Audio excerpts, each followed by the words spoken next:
यह एक घमंडी राजा की कहानी है।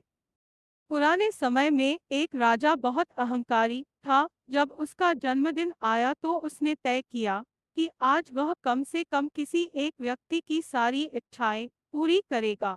राजा का जन्मदिन था तो राजमहल में बड़े आयोजन हो रहे थे। राज्य की पूरी प्रजा महल में आई हुई थी। प्रजा के साथ ही एक संत भी राजमहल पहुंच गए। सभी लोगों के साथ संत ने भी राजा को जन्मदिन की शुभकामनाएं दी। राजा ने संत को देखा और कहा कि आज मैं आपकी सारी इच्छाएं पूरी करना चाहता हूँ। आप जो चाहे वह मुझसे मांग सकते हैं। मैं राजा हूँ और मैं आपकी सारी इच्छाएं पूरी कर सकता हूँ। संत ने राजा की बात सुनी और कहा कि महाराज, मुझे कुछ नहीं चाहिए, मैं ऐसे ही खुश हूँ।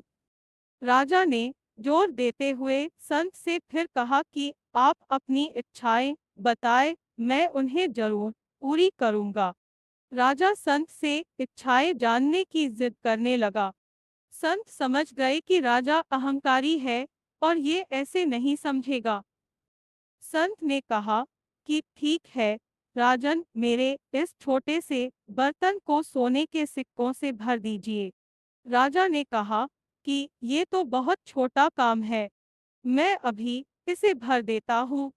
राजा ने जैसे ही अपने पास रखे हुए सोने के सिक्के उसमें डाले तो सभी सिक्के गायब हो गए।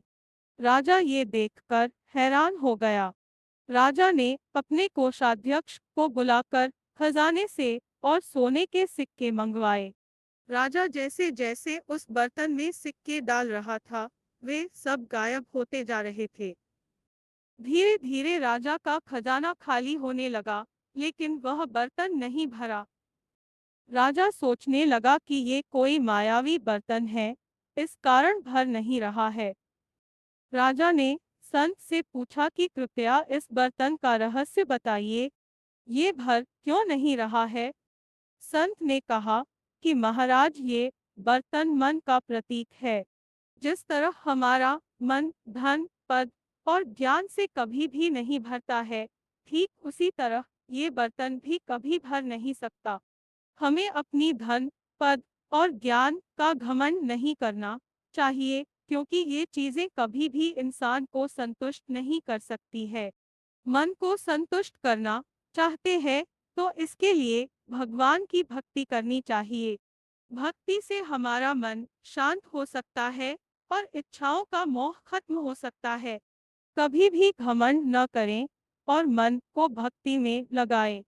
संत की बातें सुनकर राजा को अपनी गलती का एहसास हो गया। उसने संत के सामने अपनी गलती स्वीकार की और संकल्प लिया कि अब से वह घमंड करना छोड़ देगा।